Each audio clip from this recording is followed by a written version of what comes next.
직권남용과 선거법 위반 혐의로 기소된 이재명 경기도지사가 1심에서 무죄를 선고받았습니다. 선고 후 이 지사는 도민들에게 성과로 보답하겠다고 말했습니다. 유승현 전 김포시의회 의장이 아내를 살해한 혐의로 경찰의 조사를 받고 있습니다. 유 전 의장은 아내를 살해한 후 경찰에 직접 전화해 자수한 것으로 알려졌습니다. 인천시가 인천 은광 개발을 취소할 것으로 보입니다. 안전성 검사에서 개발 시 집안 침하 등 큰 문제가 발생하는 것으로 조사됐습니다.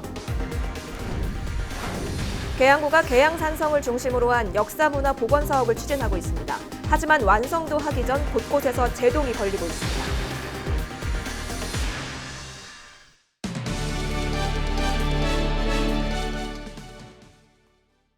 시청자 여러분 안녕하십니까? 헬로티비 뉴스 시작합니다. 오늘의 첫 소식입니다. 유승현 전 김포시 의장이 아내를 때려 숨지게 한 혐의를 받고 있습니다.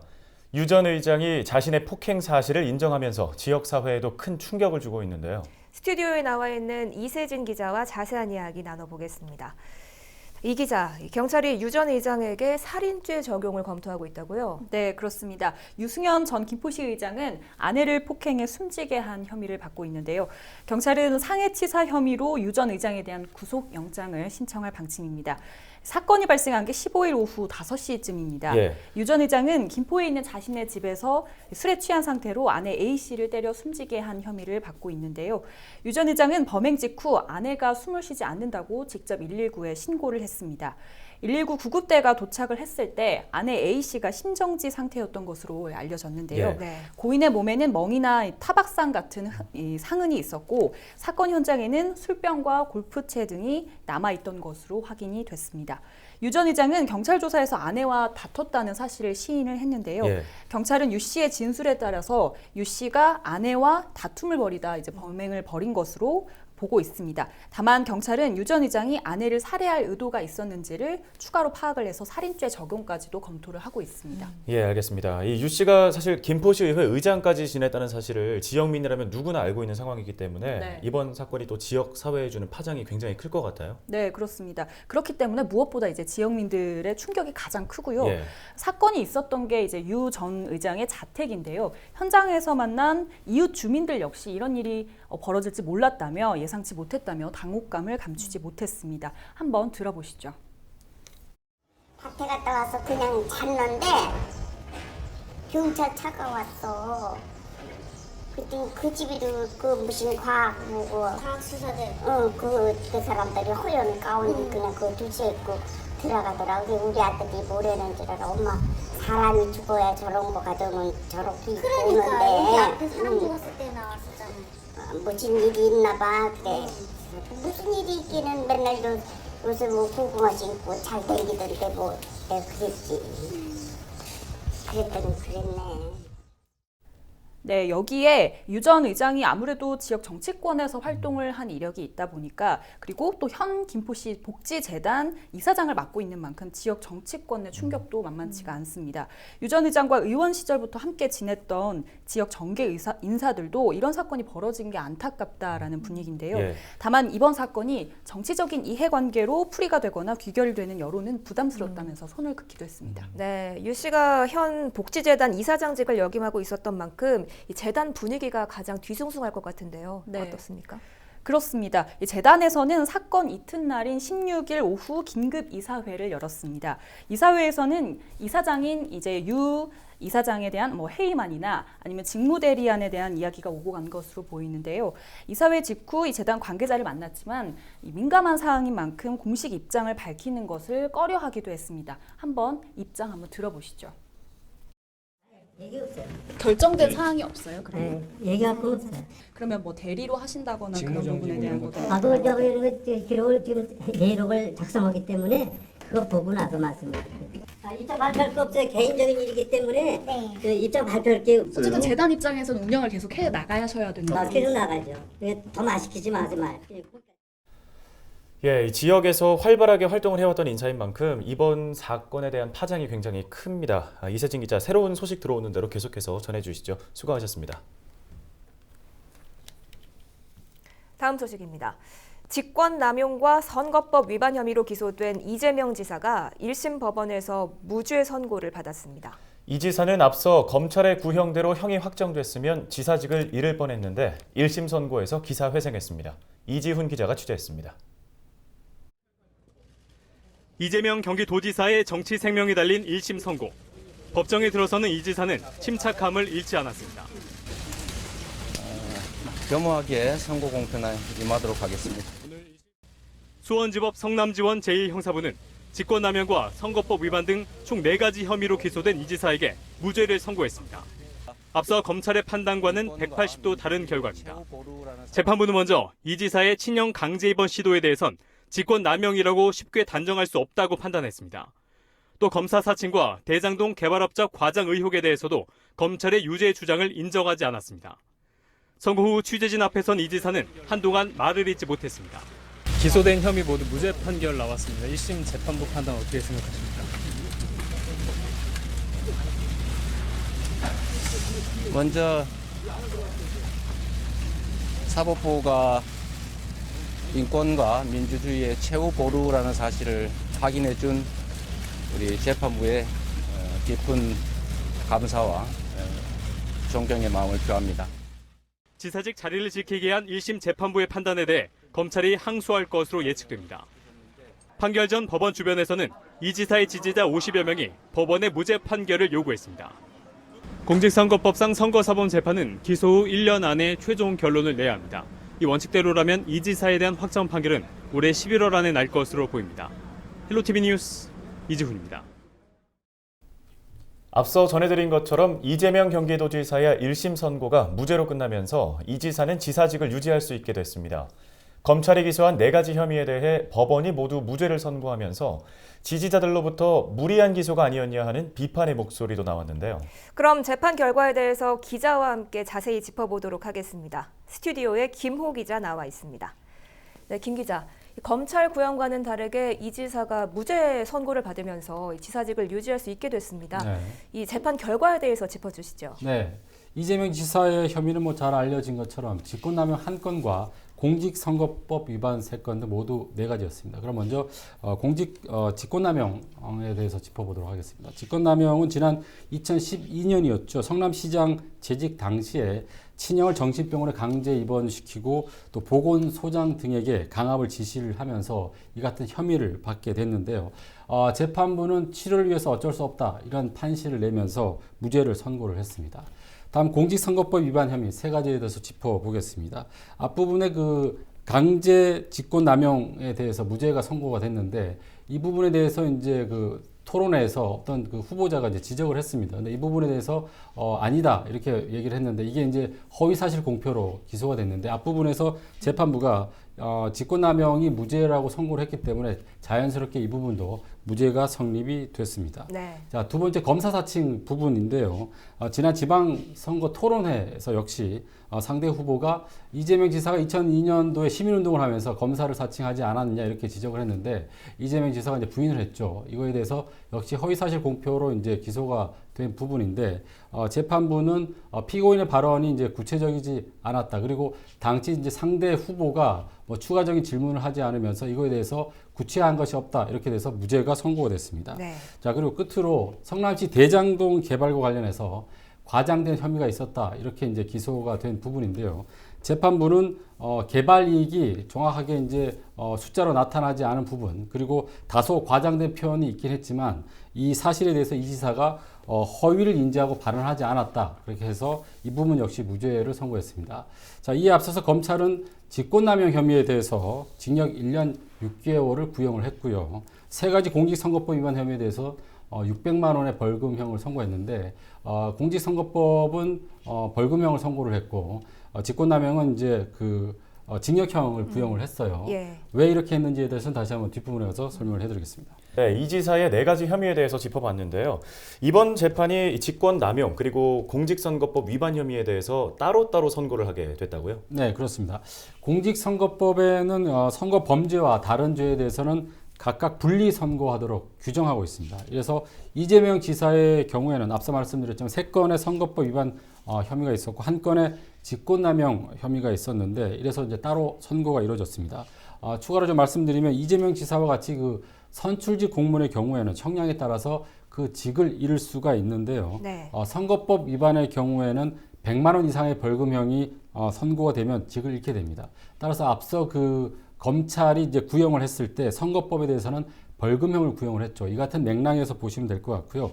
직권남용이 같이 이제 그 선거법이 아닌 일반 범죄에 대해서는 징역형, 금고형이죠. 금고형이 선고가 되면 그 직을 잃게 됩니다. 여기는 이제 집행유예도 포함이 되는데 앞서 그 검찰이 구형을 징역형으로 했죠. 1년 6개월.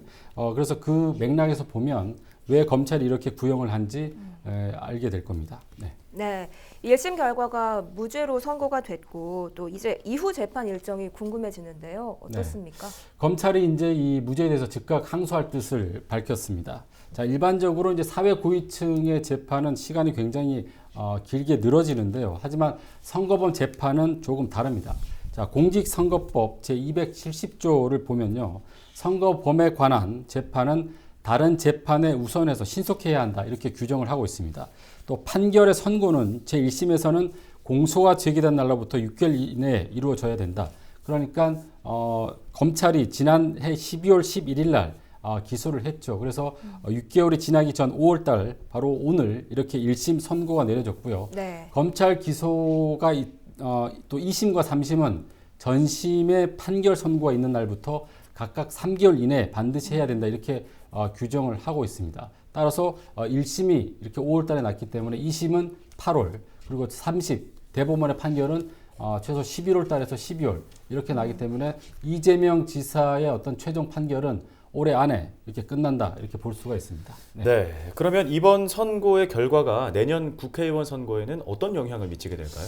아직 속단할 수가 없고 아직 최종 결정이 나지 않았기 때문에 어떻다 이렇게 말씀을 드릴 수가 없겠지만 일단 내년 총선에서 이 결과에 따라서 여야의 반응은 조금 분명히 다를 것 같습니다. 이재명 지사는 잘 아시겠지만 여권의 그 잠재적인 대권 주자죠. 그만큼 많은 영향력을 끼치는 그런 인물인데요. 경기도지사의 재판 결과가 여권에 영향을 줄 수밖에 없다. 이렇게 이제 판단이 됩니다. 자, 이번 결과를 일단 여당은 한숨을 돌렸다 볼 수가 있습니다.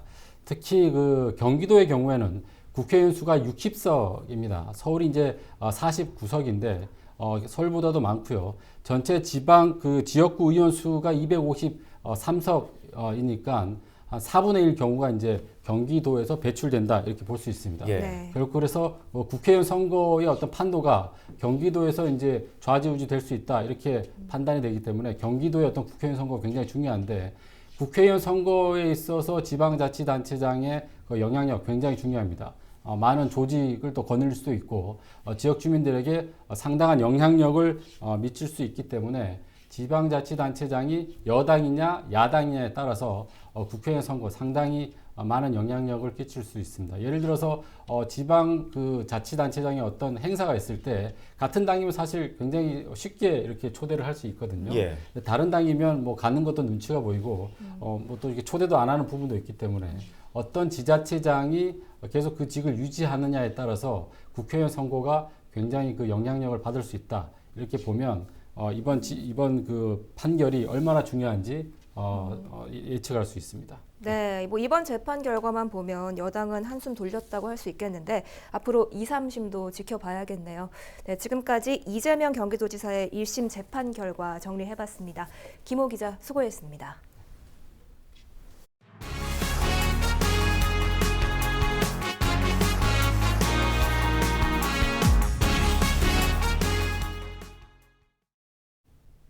계양산성을 중심으로 한 역사문화복원은 계양구가 추진하는 역점 사업 가운데 하나인데요. 하지만 완성도 하기 전에 곳곳에서 제동이 걸리면서 우려가 커지고 있습니다. 이정아 기자의 보도입니다. 3년여에 걸친 계양산성의 국가사적 도전. 계양구는 올해 초 산성의 변천사를 핵심 연구과제로 내세우며 국가사적 심의에 대한 기대감을 드러내기도 했습니다. 역사적으로 보면 그 백제의 점령지에 있었고 그리고 고구려 있고 신라로 있었고 그다음에 조선시대 때는 잠시 이제 외구가 점령했었던 적도 있고 그러한 변천사를 이제 좀 더 부각해가지고 계양산성이 이제 국가사적으로서의 그 중요도를 좀 더 이제 나타내려고 하는 상황입니다.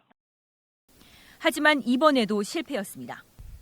사적 추진에 제동이 걸린 건 지난 2017년 12월 이후 이번이 두 번째. 문제는 산성의 축성 시기를 특정할 수 없다는 겁니다. 이는 1년 전에도 보류 사유로 꼽혔던 내용입니다. 지난달 10일 열린 문화재청 사적분과 문화재위원회 회의록입니다. 계양산성의 사적 지정을 검토하는 이 자리에서 문화재위원들은 사적 가치에 관한 유사성과 특이성이 먼저 정리가 돼야 하고 시대적 산성의 의미와 계양산성만의 특징이 제시될 필요가 있다고 지적했습니다. 또 축조기법에 대한 검토와 함께 추가적인 발굴 조사가 필요하다는 의견들도 제시됐습니다. 지난 2013년부터 9차례에 걸쳐 발굴 조사가 이어진 계양산성. 하지만 산성의 80%가 훼손돼 사실상 시기를 특정하는 데는 어려움이 있었습니다. 전문가들의 견해도 백제와 신라 사이에서 엇갈렸습니다. 애당초 계양구가 중점 연구 과제를 축성 시기에서 문화재적 가치로 변경한 이유도 여기에 있습니다. 계양구는 또다시 사적 지정 도전에 나설 것이라고 밝혔지만 역사학자들은 이대로라면 앞으로도 계양산성의 사적 지정은 쉽지 않을 것이라 말합니다. 분명한 고증 없이는 학설 간의 논쟁만 반복하는 한계가 있다는 겁니다. 지금 상태에서 계속 같은 논쟁이 되풀이된다라고 볼 수가 없어요. 새로 더 계양산성에 더 조사를 해가지고서 새로운 자료가 나와서 그 두 가지 논쟁의 종집을 찍을 수 있는 어떤 것이 나오지 않는 이상은 현재 상태에서 결국은 학자 간에 계속해서 그 축성 시기를 둘러싼 논쟁이 계속 이루어질 수밖에 없거든요. 여기에 더해 계양산성 박물관의 공사는 여전히 멈춰서 있습니다. 지난 2017년 첫 삽을 뜬 뒤 지난해 6월쯤에는 완공됐어야 하지만 공정률 90%에서 중단됐습니다.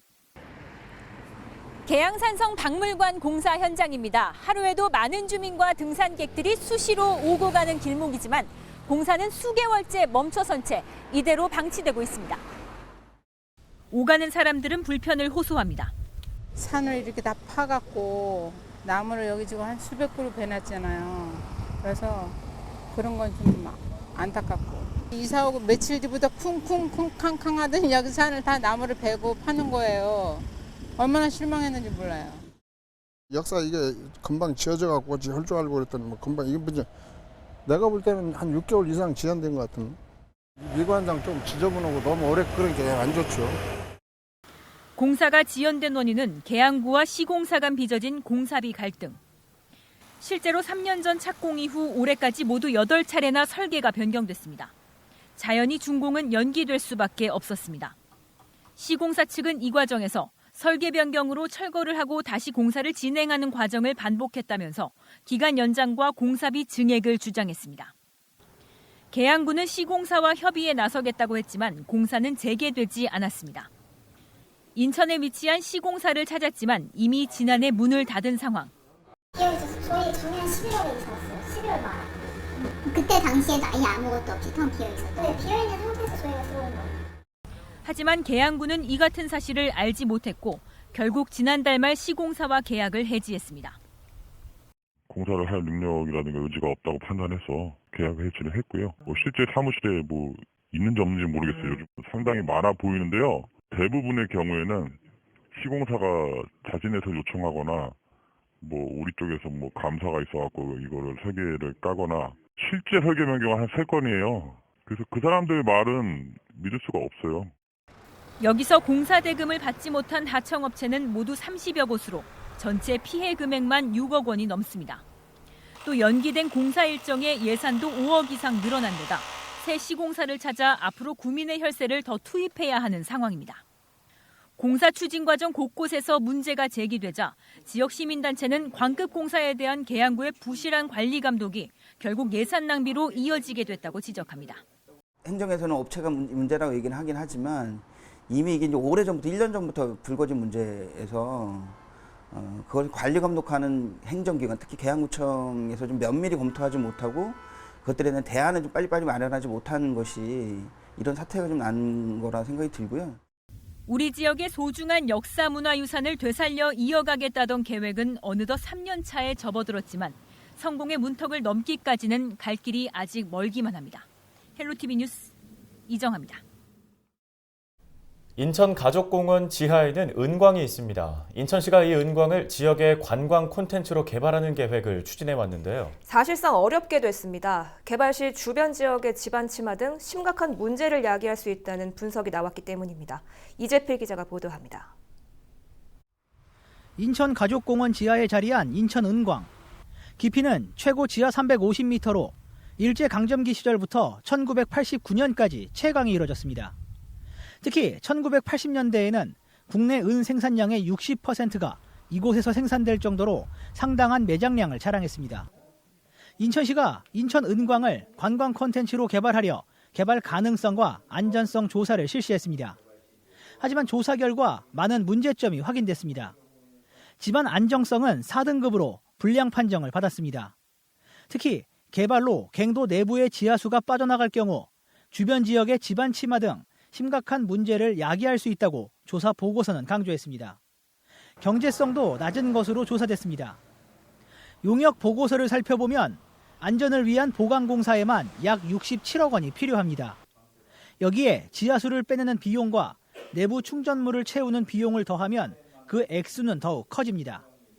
이 재반 사항을 고려했을 때 개발 가능성이 거의 낮을 뿐만 아니라 이 비용도 너무 과다하게 들어가 됩니다. 그리고 이거를 만약에 수행을 했을 때 주변 지역에 너무 큰 문제를 야기할 수 있기 때문에 가능한 개발을 안 하는 쪽으로 접근하시는 게.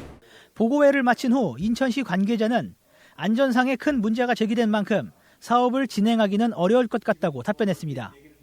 헬로티비 뉴스 이재필입니다.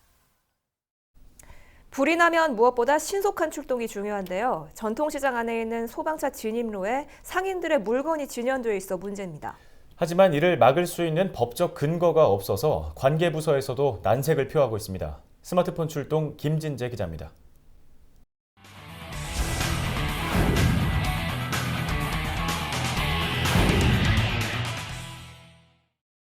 부천시 역곡역 인근의 한 전통시장. 주황색 선으로 표시된 소방 통로를 무시한 채 과일들이 진열돼 있습니다. 소방 통로가 있는지 모를 만큼 옷이 걸려 있는 곳도 있습니다. 만약에 대비해 소방로는 항상 비워둬야 하지만 지켜지지 않고 있는 겁니다. 시장 입구부터 반대편 끝까지 걸어가 보니 상당수의 점포가 정도만 다를 뿐 소방로 표시선을 제대로 지키지 않고 있습니다. 불이 날 경우 소방차 진입이 늦어져 자칫 대형 화재로 번질 수도 있는 상황. 실제로 지난해 1월에는 경기도 의정부의 한 전통시장에서 불이 나 소방서 추산 6억 7천만 원의 재산 피해가 발생하기도 했습니다. 시장 상인들은 물건을 팔기 위해서는 어쩔 수 없다는 입장입니다. 어느 지역이고 시장은 다 마찬가지일 거예요. 협소하니까 그리고 또 이제 손님들이 눈에 이렇게 딱 띄어야 가져가니까 안에서 처박아 놓고 있으면 손님들이 안에서 잘 안 들어오니까 발길에 채워야 사간다는 말. 그런 말이 있어요. 발길에 채워야 사간다. 재래시장은. 부천시 전통시장 및 상점과 육성을 위한 조례는 화재 발생 등 유사시 긴급 차량 등의 통행에 지장이 없도록 폭 4m 이상을 확보해야 한다고 규정하고 있습니다. 하지만 소방통로 마련에 대한 내용만 있을 뿐 이를 강제할 수 있는 규정은 없습니다. 이 때문에 부천시는 민원을 접할 때마다 상인회를 통해 개선을 요청할 뿐 별다른 해결책을 찾지 못하고 있습니다. 상인회에서 자발적으로 회의되는 사항이거든요. 뭐 따로 단속을 하거나 이런 제재를 할 수 있는 부분은 없습니다, 지금. 소방당국도 직접적인 관리 권한이 없기는 마찬가지. 소방 관계자는 상인들의 자발적인 소방통로 준수를 당부했습니다. 예, 우리 소방서에서는 정기적인 전통시장 소방통로 확보 훈련을 실시를 하고 있습니다. 물건 적치 금지선을 준수하셔서 유사시에 소방 차량의 출동에 지장이 없도록 신속한 화재 진압을 위해 만든 소방통로가 일부 상인들의 무관심과 허술한 관리 규정으로 무용지물이 되고 있습니다. 헬로티비 뉴스 김진재입니다. 날씨 알아보겠습니다. 5월이 맞나 싶을 정도로 더운 날씨가 이어지고 있습니다. 금요일의 낮 기온도 28도로 더위의 기세가 만만치 않겠습니다. 외출 시에는 반소매 차림하시는 게 좋겠습니다. 주간 날씨 볼까요? 때이른 더위는 일요일까지 이어지다 다음 주 월요일 전국에 비가 내리며 주춤할 전망입니다. 오늘 준비한 소식은 여기까지입니다. 헬로티비 뉴스는 언제나 지역 주민 여러분 곁에 있겠습니다. 시청해주신 여러분 고맙습니다.